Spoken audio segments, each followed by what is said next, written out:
Hello, everyone, and welcome to the Oscars.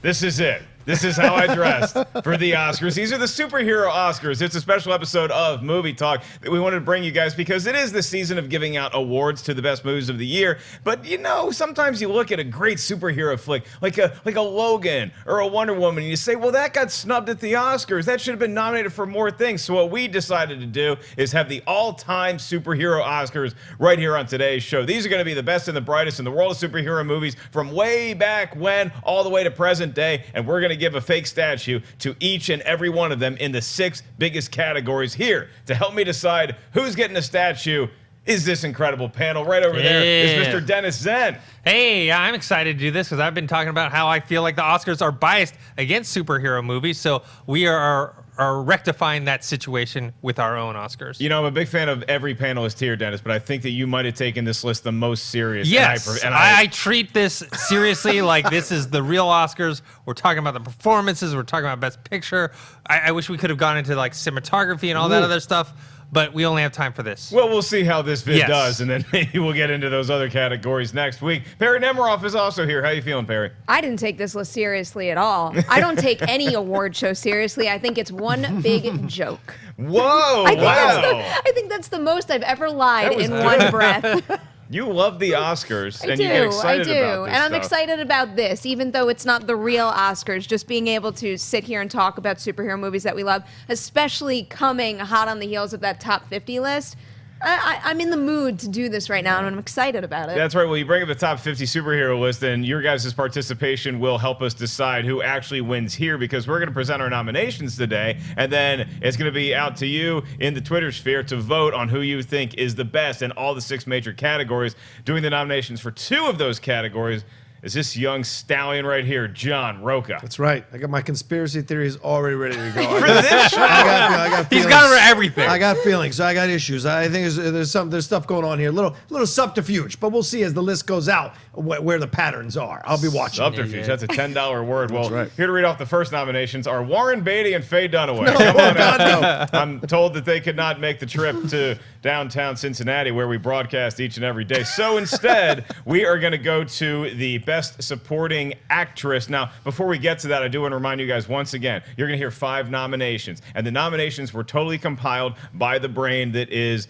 these panelists. So Dennis Tzeng will be doing the nominations for the Best Supporting Actress and Best Supporting Actor. Perri Nemiroff is handling the duties for Best Actress in a Leading Role, as well as the Best Picture. John Rocha is saddled with Best Actor and Best Director. So once they get their 5 nominations, we'll bandy about, deliberate, speculate, talk about who got snubbed, who we think is going to win, and then we're going to make the cut down to 4 nominations, because that's how many Twitter allows you to vote on when you do a Twitter poll. You're going to see the Twitter poll up. We want you guys to vote, and then we'll announce who won on a future episode of Collider Movie Talk. But enough of this preamble. The PricewaterhouseCoopers envelopes are in their proper place, and Dennis Tzeng will now reveal his nominations for the Best Actress in a Supporting Role in a Superhero Movie of all time. Could be DC, could be Marvel, could be anywhere in between. It could be Billy Zane's The Phantom, but probably not. Dennis Tzeng, without further ado. All right, Best Supporting Actress, I had Chloe Moretz for Kick-Ass.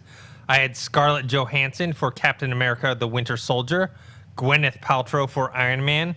Michelle Pfeiffer for Batman Returns, and Haley Atwell for Captain America: The First Avenger. Okay, pretty good list right there. Rocha, you see that list? What stands out to you? Who's your favorite? Well, I gotta say, let me see that list again. Can we put it up again there, Adam? Let me take a look here. I gotta say, for me, what stands out, as much as I would love to vote for Haley Atwell, I think Michelle Pfeiffer is the one that takes it for me, because I don't think the 1989 Batman holds up, but Batman Returns holds up because of Pfeiffer's performance. It is incredible. It is fantastic. It's the best Catwoman we've seen on screen. Although I thought Anne Hathaway did a nice job with it, I think we got more out of this Catwoman and her background, her beginning, against all that weird stuff that Christopher Walken is doing. She still managed to layer an actual real performance in this kind of fantastical world that Tim Burton had created. So I think she stands out from all these nominees. All right, Michelle Pfeiffer getting an inch in the right direction from John Rocha. Perri Nemiroff, you look at Dennis's nominations, what stands out? If I had to peg a frontrunner, it would definitely be Michelle Pfeiffer. I will just never forget my first theatrical experience watching Batman Returns when I was way too young to be watching that movie. Penguin scared the shit out of me. But Catwoman, it was a weird mix of, just the stitches on her costume feeling eerie and creeping me out, but also just being like fascinated by her and not being able to take my eyes off of her. And I agree. I think Batman Returns holds up really well over the years. But I also want to give a little shout out to Scarlett Johansson, especially in all movies, Captain America Winter Soldier, because we know that she didn't really get to do all that much before that movie, where, I would even say in Avengers, there's no real depth or layers to her quite like when you get to Winter Soldier, and she is full well part of that mystery and figuring it out and trying to help Cap and everybody around them. Her value to me skyrocketed, and at that was also the point where I'm like, this isn't just another character in a superhero movie. This is a character that Scarlett Johansson is making her own. And when I was picking my own nominations for this, that's what I was looking for in these performances, because they all come from iconic source material. But what makes these performances special is when, if you take that actor or actress out of that role, it'll never be the same. And I think that's the case with Black Widow and Scarlett Johansson. Okay, well, Dennis, when you put this list together, did you find it pretty easy to come up with your supporting actresses, or did you really have to dig to see who is the best 5? These are all great choices, but it was you made the choices, so I think so they're pretty good. Smell a conspiracy.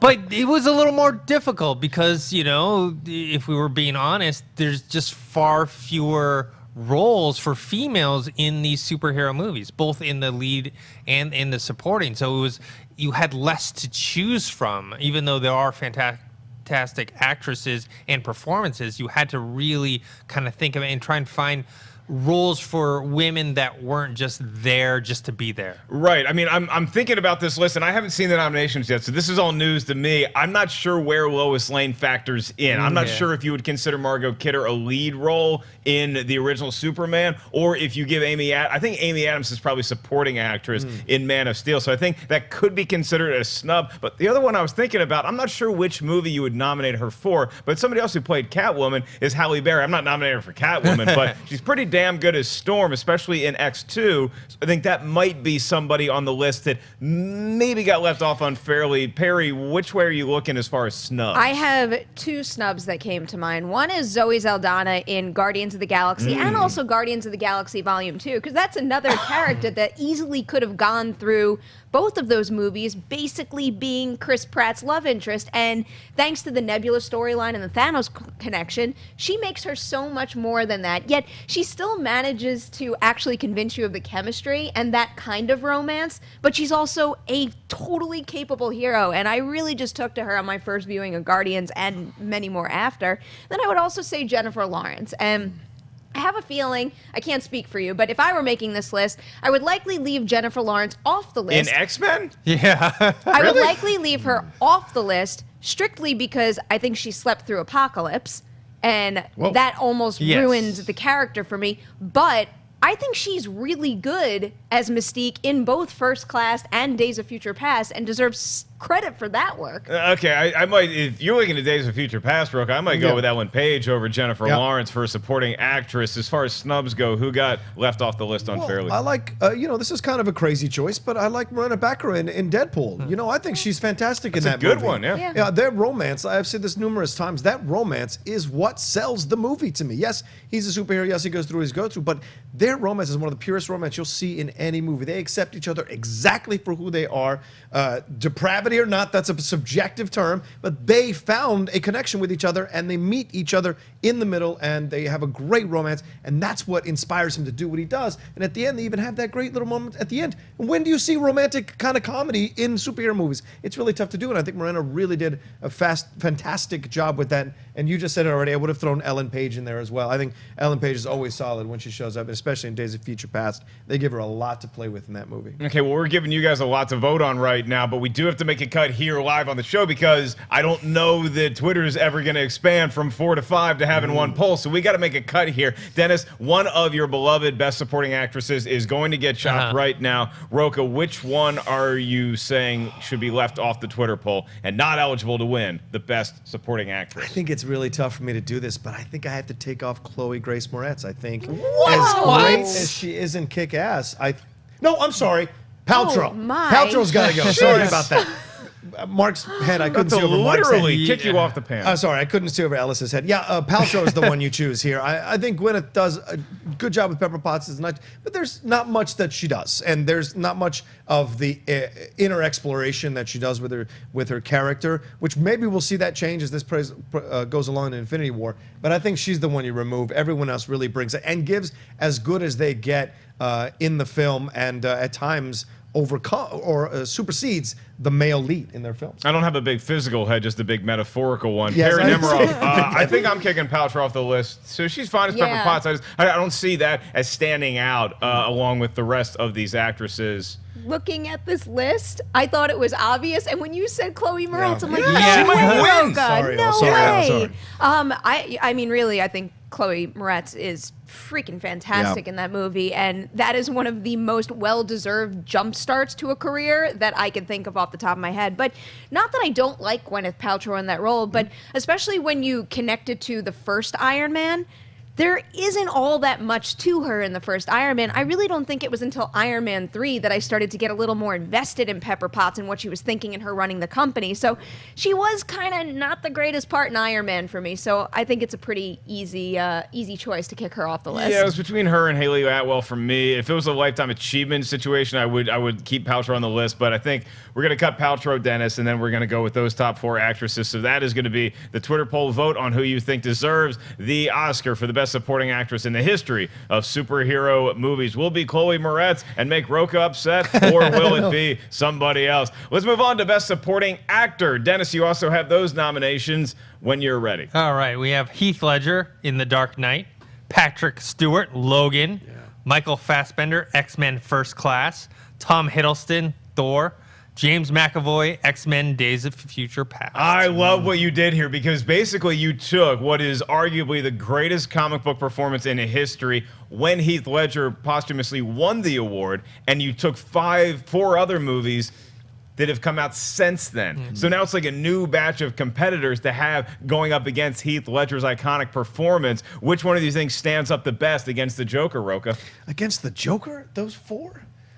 Man, that's a very, very difficult choice. But it's tough to separate out, but I have to say Patrick Stewart, and it may just be a handicap because we've seen him play Professor X in so many different movies, but what he did in Logan is heartbreaking and fantastic. And we never saw the prickly Charles. We never saw the sarcastic Charles. We never saw the Charles that was lost in his own thoughts, the guilt of having possibly killed the other X-Men. There was so much that he brought to his performances. And then you had him, like Logan had to help him pee, so you see him with his pants down in the butt. Like there's all these things. You had this regal, noble view of He went Professor full X. pee. He went full pee.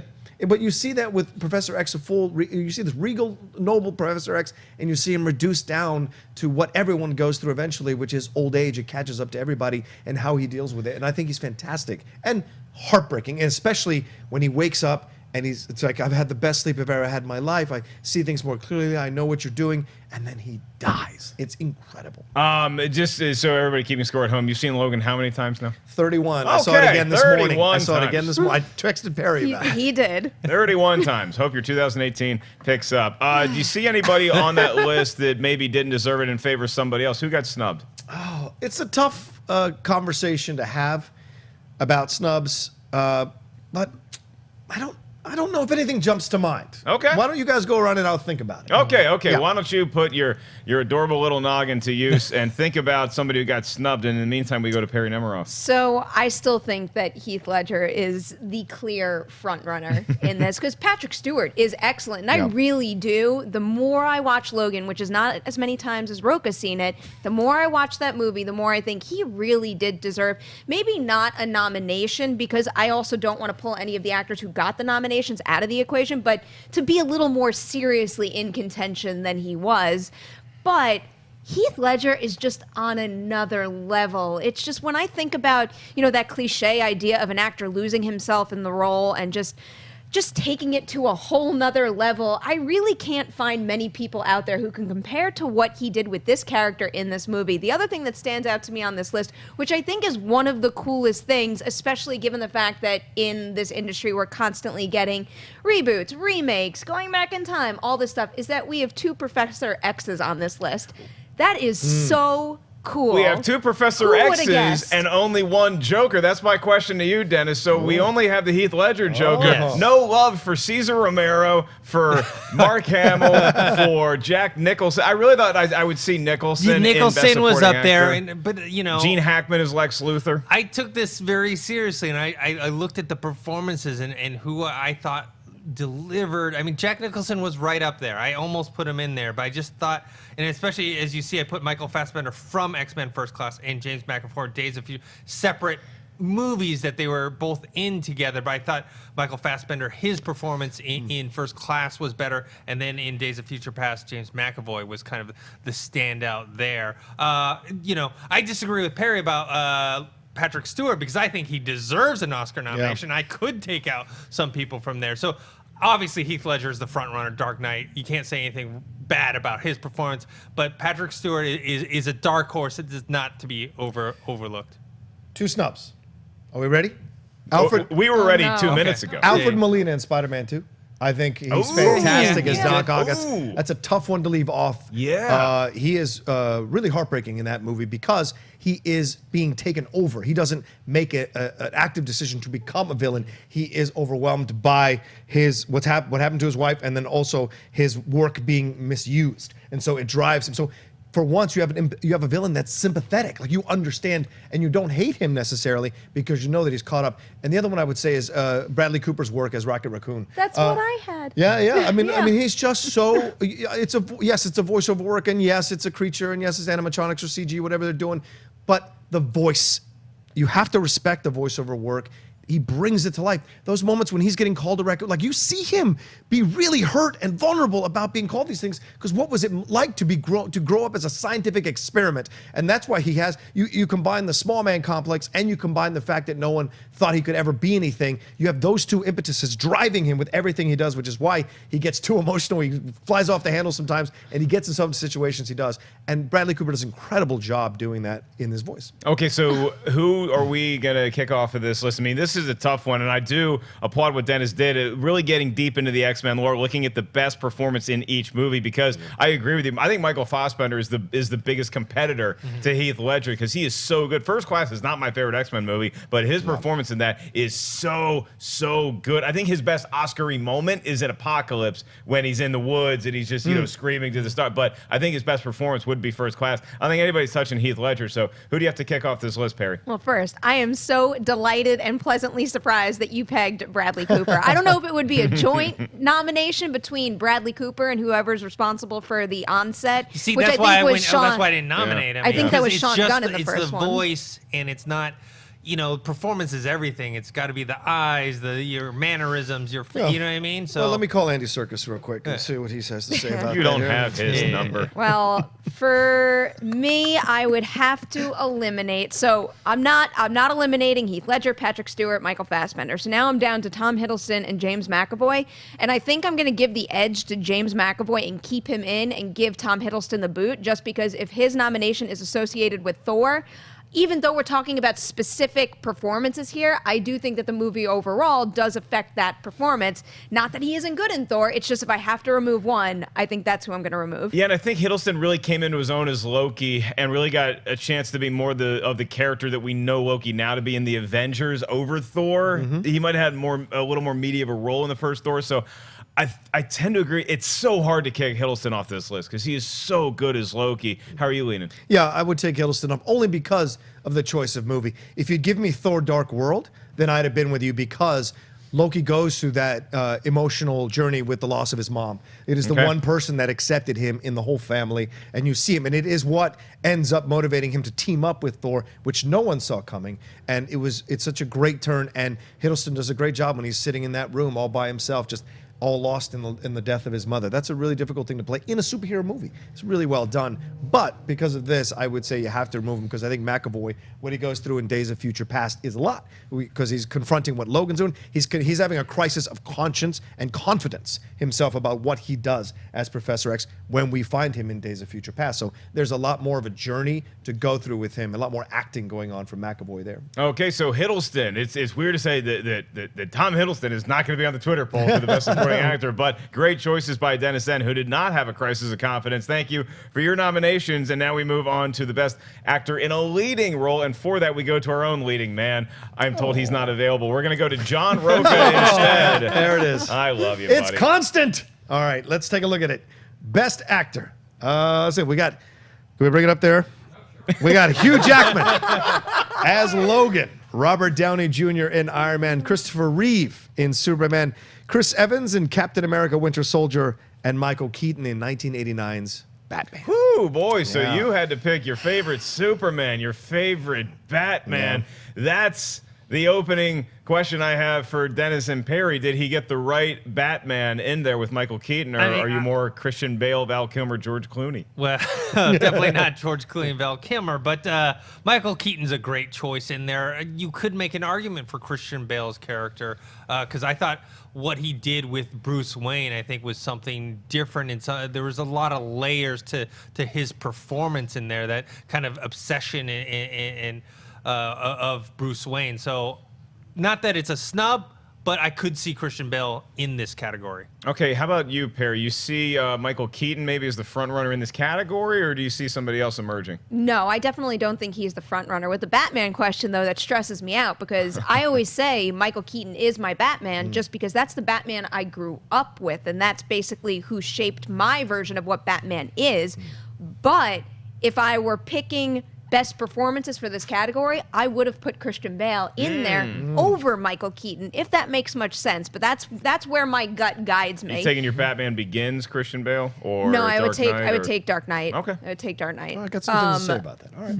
But with the front runner, I'm honing in on two of them because I don't know who it would be, and it's Robert Downey Jr. and Hugh Jackman. And I think I might be leaning towards Hugh Jackman, but if Logan was not in the equation, then I would have been Robert Downey Jr. all the way. But when you have a movie like Logan and have such a strong finish for that character that just rattles you to the core and just, it ties his whole story together so beautifully and in such a meaningful way that there is no doubt that I'm going to carry that whole journey because of Logan with me for the rest of my life and always think about that as one of the most iconic superhero performances ever. So, You just gave a great so acceptance hard. speech for Yeah, Hugh for Jackman. Hugh I got misty-eyed hearing that. That was incredible. So I guess I'm giving the edge to Hugh Jackman. But we here. got to talk about some snubs here too. I know it's a tough task. It is. Because as opposed to what Dennis was saddled with supporting actress, and there's just not a whole lot of roles out there in the world of comic book movies as of now. Hopefully that continues to change going forward. But best lead actor, it's chock full of them. I am shocked to not see Ryan Reynolds somewhere on that list as Deadpool. I think that he emerged, and Chris Evans is great as Captain America, but the role of Captain America, I don't think requires as many different elements as something like what these other four gentlemen have to do, or what Ryan Reynolds had to do, blending comedy and action so well. Dennis, any snubs stand out to you? Trying to think.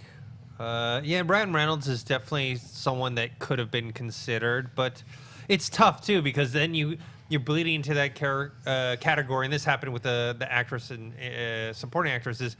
When is someone the lead and then supporting as well, especially when you have the ensemble cast together? Right. So, Perri, if you look at the Ryan Reynolds claim, or is there another actor that you think belongs on that list? I could probably make a good case for Ryan Reynolds because it kind of goes back to what I was saying before, where I think it is something special when you see an actor in a role and know that that role can never be played that well without that particular actor. And I think that's definitely the case with Deadpool. Christian Bale is my obvious snub, but when I look at someone like Chris Evans, I probably would have picked Winter Soldier or Civil War just because that's when the complexities of that character really get interesting, and not just in terms of That's what I did pick. the story in that immediate movie, but how it ripples out to the MCU overall. And I know we're focusing on a particular performance, but that does have great value when we're talking about superhero film franchises. Yeah, just to timestamp this vid a little bit, at the moment of this taping, we have not seen Black Panther or Avengers Infinity War or Aquaman or any other that might come out later on this year. So as much as I think Chadwick Boseman might be nominated, or we can't say that right now because again, I haven't seen the movie. We got to kick somebody out. I'm kicking Chris Evans out. Who you guys getting rid of? Oh man, I think I'm gonna have to kick Chris Evans out. What? But because it just says Captain America on my Winter list. Soldier. It's Winter Oh, Soldier. it's Winter Soldier. That makes it tougher, okay. don't it? Yeah. I'd like to defend my Oh list. no. But all right. Well, I think I would have You're gonna get to. your shot. I would probably kick Michael Keaton off the list then. You're a Batman that you grew up with Yeah. that shaped your. Oh, Wow. all right. Well- all right. Okay. No. You went. It's a tough. Admittedly, it's a tough thing to do and a tough thing to justify when I feel just nostalgia to my eyeballs for his performance in that role. But You've when I been look nothing at the but rest of gaga this for list, Logan since you walked into this ballroom. maybe a little bit. Dennis, are you leaning towards kicking Michael Keaton out, Chris Evans? I think I'll probably go with Chris Evans, even though I think he's really matured in the role. He's awesome as Captain America. Yeah. I think, in the first Avenger, like I did like his work, especially in the first half when he was skinny Steve Rogers. But then he came into his own in Winter Soldier. But for now, I'll take out Chris Evans. Okay, so Chris Evans, it looks like he's on his way out. Rocha, your list, defend it. Yeah, I'll have to push back a little bit. I would say Christopher Reeve is the one you take out because he's not in the first 30, 40 minutes of the movie. So that's one that you can factor in as well. But I will say this, and this is what's Captain America Winter Soldier is what I use for Chris Evans. The reason I didn't put Christian Bale is because in Dark Knight, he is on screen less than the Joker.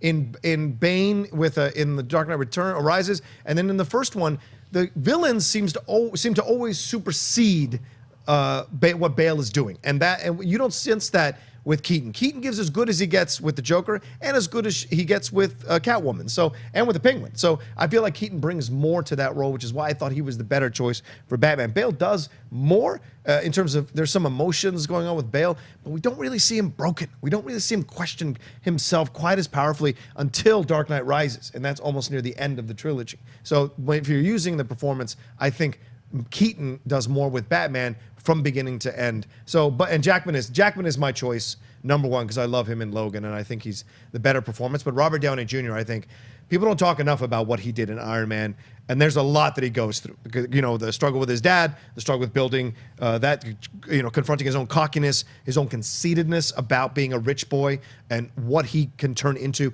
and then turning into good, and then having Pepper Potts guide him along the way and listening to her, which is really important. So through the whole movie, you see his journey by the end. So, and then having his mentor who guided him, who raised him after his father died, having him turn on him, having to deal with that. So by the end, when he says he's Iron Man, it is just a great moment. And an upset special, you could also have Robert Downey Jr. have snuck in there for Best Supporting Actor for Spider-Man. Sure, Homecoming. So, absolutely. Okay, so we are going to kick Chris Evans off the Twitter poll because Dennis and I thought he was the weakest.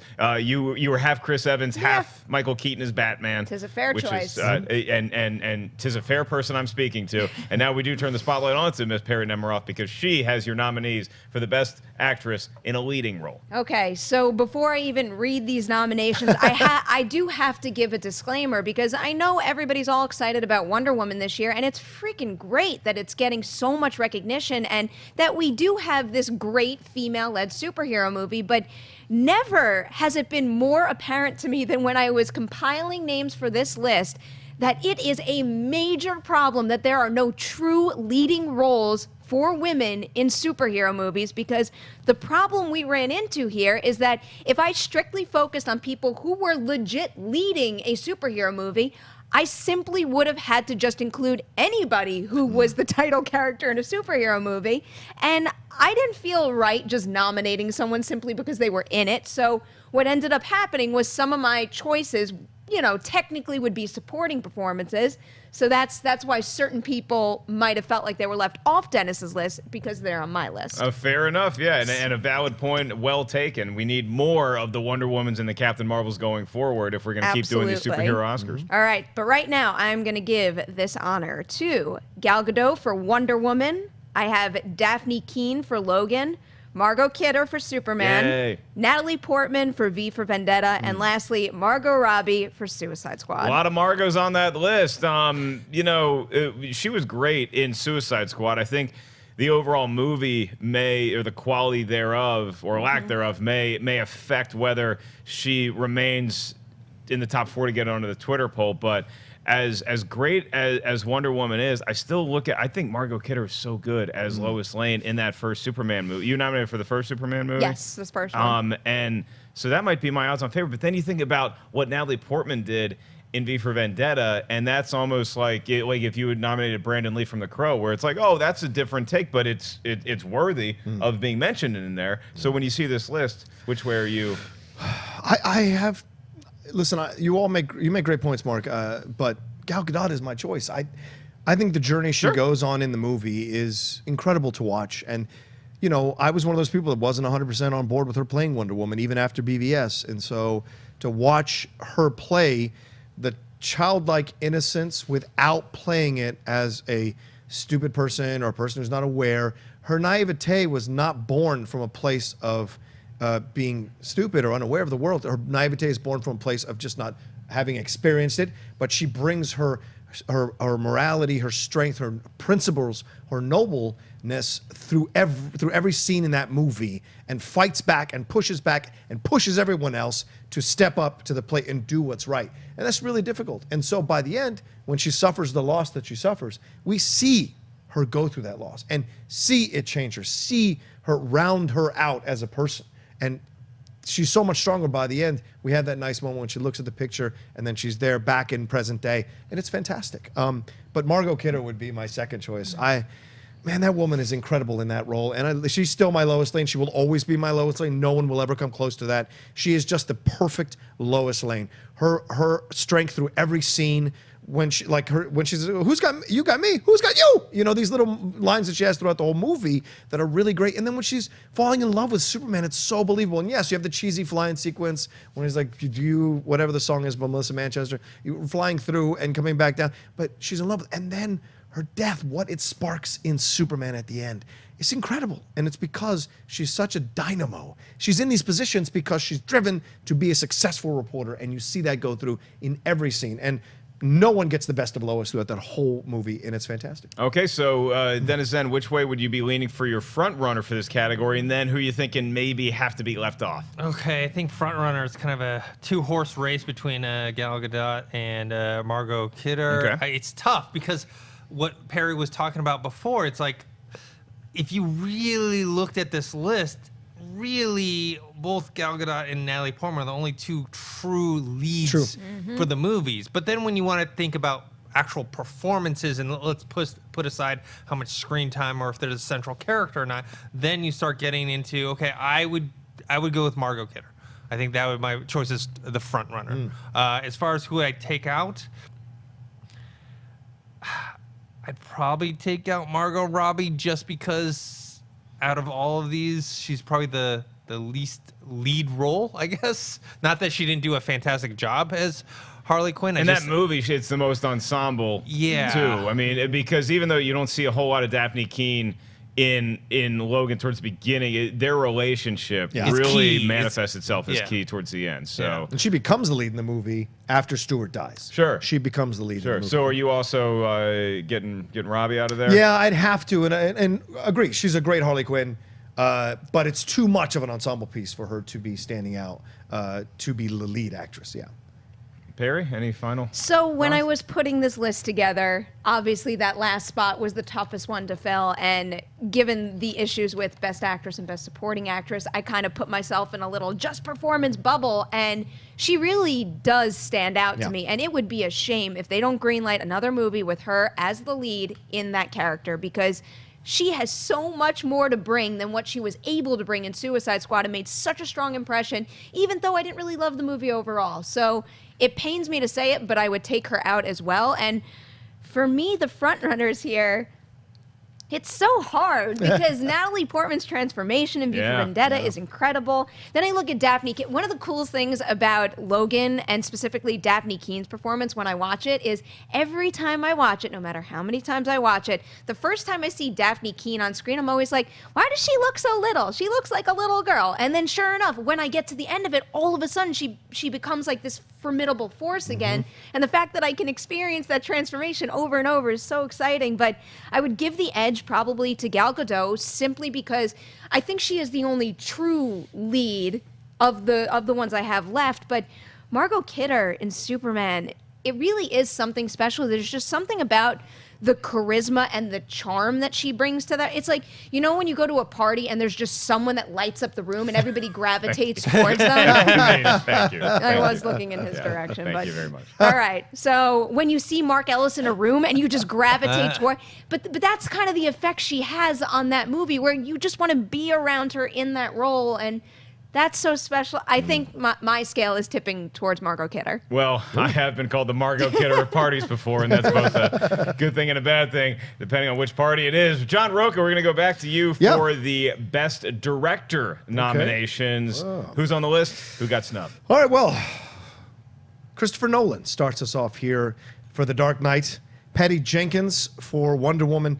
The Russo Brothers for Captain America Civil War. I think that's there, yeah. James Gunn for Guardians of the Galaxy, and James Mangold for Logan. Boy, that's a good looking list right there. It's a sumptuous list. It's delectable. Yes. Perri, you look at that list. Who stands out to you? Who did you want to see in there? I think the person at the top of the gravitas scale is Christopher Nolan. I mean, I think he deserved a Best Director nomination at least for that movie, and he didn't get it. So I think he is the very clear frontrunner there. And I do think that James Mangold, James Gunn, and the Russo brothers all deserve their nominations. The only reason why I would choose Patty Jenkins to bump off the list is simply because the others stuck the landing. And I don't think Wonder Woman did quite as well as it could have. So if I had to eliminate one person, I would have to go with Patty Jenkins. Well, there is that criticism of The Dark Knight that the third act gets a little, now we're adding on to the movie, but there was maybe extenuating circumstances with completing the movie. And, I think Wonder Woman did stick the landing, but I understand. I just think I wouldn't say Nolan's the clear front runner because this list is so good. Start to finish. No, it's a fair point. It's a very strong list, and I mean, really, when you look at it, James Gunn stands out to me obviously because of how strongly I feel about Guardians of the Galaxy, but his fingerprints are all over that movie. Same thing with the actor idea, where he is the only director that could have directed Guardians of the Galaxy that way, and that's something that should be recognized. Dennis, who do you like on this list, and who are you shocked didn't make it? For me, I do think Chris Nolan is the front runner, but I actually have James Mangold a close second behind there. For me to take off the list, it'd probably be between Patty Jenkins and James Gunn, but I probably would go with Patty Jenkins just because of what Perri's talking about. Just I felt the ending wasn't as strong. I think Joss Whedon for Avengers should be considered for this list for what he did with Avengers. I think that influenced a lot of the MCU and a lot of movies that came afterwards. Yeah, I mean I would look at a guy like Tim Burton, obviously. Yeah. I think Richard Donner, perhaps, but also Sam Raimi. I mean, I think sometimes we forget about his Spider-Man movies if we're looking at the pantheon of superhero movies and what he really elevated the superhero game to the next level.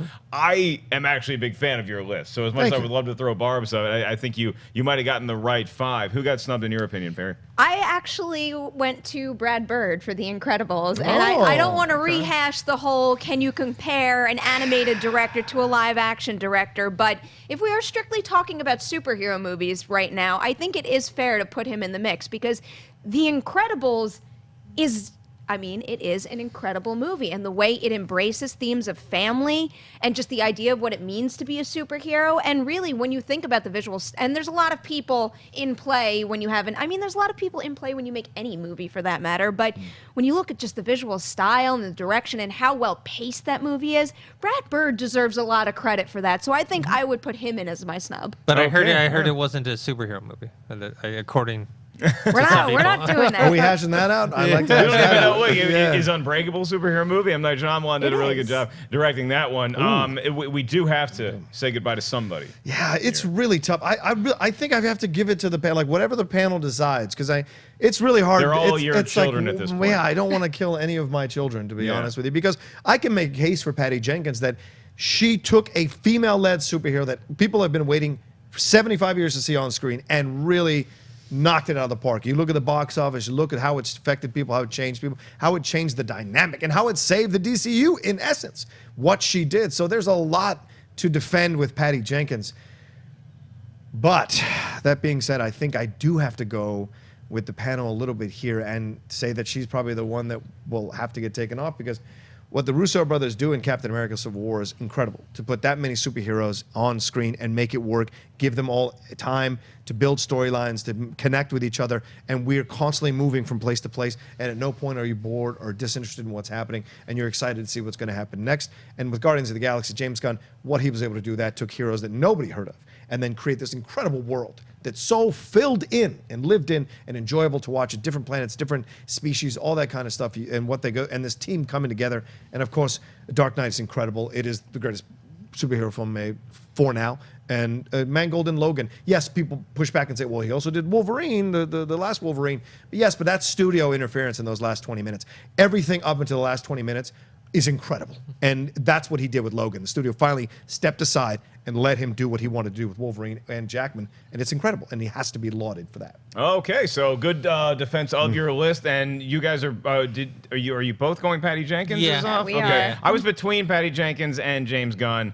It's a tough call either way, but it looks like Patty Jenkins will be left off the Twitter poll for the best director of a superhero movie in history. And now we move on to the creme de la creme, the best picture, the best superhero movie ever. I mean, we kind of did this before, and we saw who won, but this is just one person's nominations. And then we let you guys decide if you agree with The Dark Knight being the top 50 superhero movie of all time, or you're going to go in a different direction. Before Perri reveals her top 5, I'm going to guess what it is. You ready? Okay. Don't say Power Rangers. I think It's not on it. I think it's Power Rangers, Ninja Turtles 2. I think it's going to be The Dark Knight. I think it's going to be Logan. I think it's going to be X2, the original Superman, and Batman 1989. Okay, you did mention one that I had a really hard time bumping off the list, but my actual nominations right now are Damn it, I meant Civil War.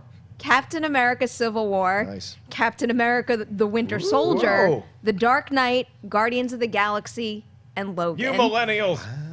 Can I tell you the one that really pained me to knock off the list? It was probably Superman. Yes! I did have a really hard time not including that, but you know, I'm also thinking about longevity, and I have an attachment because I had seen it so long ago. But when I tried to picture, you know, showing my little cousins that movie, I think that a lot of the themes and ideas and the performances obviously still resonate very, very strongly. But when they grew up watching modern MCU and DCEU movies, and then all of a sudden I'm like afraid to throw Superman into the pile just because I think some of the visuals, you can't really argue, they do look dated. Look, I'm less concerned about your cousins and more concerned about Nana. I mean, Nana, I don't know how you feel about the list or even Mama Nemi, but when you were making your list, just out of curiosity, was it, because the way I'd probably do it is it's almost a little unfair, and so I appreciate that you actually did 2 Captain America movies because you felt that strongly about both of them, as opposed to just giving one of them and kind of counting them.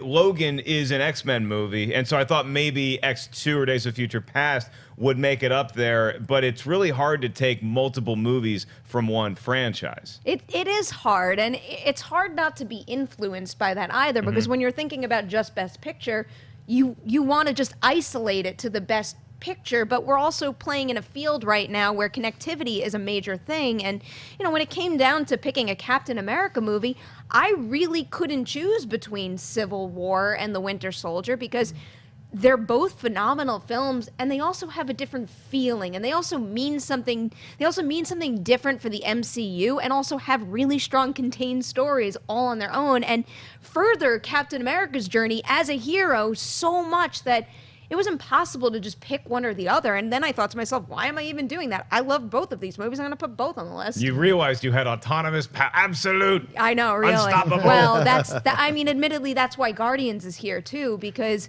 Guardians is hands down my favorite Marvel Cinematic Universe movie. And then also, even though I would rank certain movies on a best list higher, if you guys came to me and said you could pick any superhero movie you want right now to watch, what would you pick? I would be surprised if I picked anything other than Guardians. Were there any of the more independent comic book movies that you were thinking, like I mentioned, The Crow, or you know, Deadpool, or Mystery Men? Or, I mean, Deadpool's kind of an X-Men movie, but people consider it its own kind of thing sometimes. Deadpool crossed my mind. Mystery Men has been on my mind because of the top 50 thing, because I watched a lot of Mystery Men when I was younger. But the one that I think kind of got in there the most of all of, it was probably The Incredibles again. It's so hard to knock that out of the running, and it almost feels unfair when I'm sitting here comparing it to all these live action films. But that is just as much of a superhero movie as any of these. That story, those characters, those visuals, everything about the world building. I always talk about Pixar world building because it is amazing, and it is so thorough and so layered where you want to play in that world for the run length of the movie and then some. So the fact that we're getting Incredibles 2 is just blowing my mind, but I really do think that would have come close to getting a spot on this list too. Okay, so Dennis, I know how much thought Perri put into this list. I know how seriously you're taking these awards. So who's your front runner, and which movie do you think we could leave off the chopping block for the Twitter poll? Okay, the front runner is definitely The Dark Knight. Though I have Logan a very close in my own heart. It's a very like some people will have like okay, it's Dark Knight and everything else. To me, Logan is actually very, very, very close. I know a list that had those rankings as well. Yeah. But if I had to take out one, I'd have to take Guardians of the Galaxy out. I do like the movie a lot. It's in my top 15, but it's not in my top 5. I would put something like either the Avengers or the first Iron Man in there. The first Iron Man, I think, gets overlooked. Yes, I think the ending is not as good as it could have been, but the story arc, the character arc of Tony Stark from the beginning to the end is something that, really set up the MCU, and I think they did a wonderful. Jon Favreau did a great job with that. Yeah, and I also might toss just the first Avengers in there too. But I mean, it's hard to go against the Civil War and what that was able to do, and it felt like such a different movie than Winter Soldier. Perri, I just want you to brace yourself for some heartache because Dennis already has indicated the Guardians might be on his chopping block. I was prepared for Let's this. see how John Rocha feels about it. I know he loves Guardians. Yeah, Has he seen it 31 times? I hate you right now, Perri. This is very difficult because I don't get it's not like I don't get enough crap. I will have to say that I would actually move Civil War off this list. What? Because of Baron Zemo, he is a boring villain, and so for me, I don't enjoy those scenes with him quite. Daniel Bruhl's an incredible actor. I saw Rush again last night. He's so good in that film. But it's just not something that. It just bothers me in this Civil War because they do such a great job of introducing so many great new characters in Black Panther and with Spider-Man. But the Zemo thing kind of knocks it down. Whereas Guardians, I can't pick anything apart about Guardians. I can't nitpick it out or say anything negative about it. It's such an enjoyable experience. It holds up multiple times no matter how much you watch it. I even like the second one. So I enjoy that world and enjoy what James Gunn did with it. So with Civil War, I think because you have to take something out. I can't take Winter Soldier out. That's incredible. I put it Logan. Dark Knight, Logan, Winter Soldier, 1, 2, 3. That's my thing. But so I have to remove Civil War because I think Guardians is a more fantastic film. So I guess you're gonna come at me, bro. But that's my belief. And I also think Spider-Man 2 needs to be taken a look at here. I think X-Men 2, X2, should absolutely be in consideration. And Perri, you send your nieces and nephews over to my house, and I will put on Superman, and they will have a blast because it appeals to kids of multiple generations, irregardless of effects. He's $8 an hour, kids. Snatch him while you can.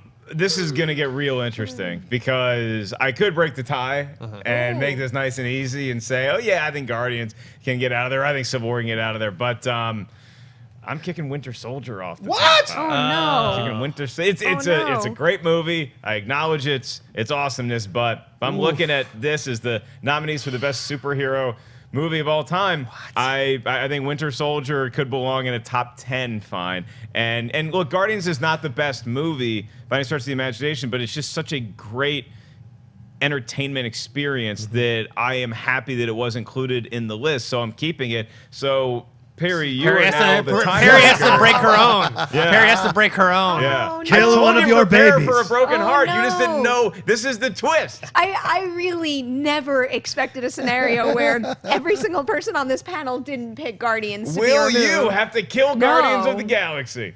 No. This is really hard, but this is where it does come down to, I think, Captain America versus Captain America. And Rocha, don't hate me, but I think I would cut the Winter Soldier You're too. insane. I will say You're both insane. the Zemo stuff worked a lot better for me than I think it did for you. I understand him not being the greatest villain in the grand scheme of things, especially when you compare him to other main villains, like, let's say, a Joker played by Heath Ledger. But I think where he comes in handy in that movie and winds up enhancing that movie is how he enhances the characters around him. And it's like, I love that moment between him and Black Panther at the end so much. So I think I'm giving the edge to Civil War, and I'm knocking off Winter Soldier. And he is a villain. Yes, he is the lead villain of Civil War, but Civil War is a movie about superheroes fighting superheroes, so I think you can discount the villain a little bit more in that. And I think it's exciting listening to text messages or voicemails from your dead wife. Yeah. Okay. Yeah. I mean, it's going to be all right. Look, Winter Soldier is incredible 70s political sci-fi and political film, conspiracy film in a superhero genre package. This is not done. It's incredible. You're both insane. I don't know what to do. I can't. Well, thanks for handling it like a professional, as always. So now it's up to you guys. Now you guys get to vote on each and every one of these 6 categories that we just put forth for your viewing pleasure. Who got snubbed? Who do you think is going to be the front runner? Vote right now on Twitter. If you don't have a Twitter account, then congratulations on being a well-adjusted adult, but maybe sign on and don't be an egg. Put your face to it. Put a fun picture of your dog in there, and then vote on the top superhero movies and performances and directorial abilities of all time. I want to thank everybody, the nomination panel, if you will. Here joining me today, Dennis Zen. Where can the kids find you, if only to applaud your selections? Yeah, okay. You can find me on Twitter at ThinkHero or Instagram, dennis.tzng. All right, Perri Nemiroff, where can all of your fellow Guardians of the Galaxy's enthusiasts check you out? Oh, I will take all the tweets about that at P. Nemiroff.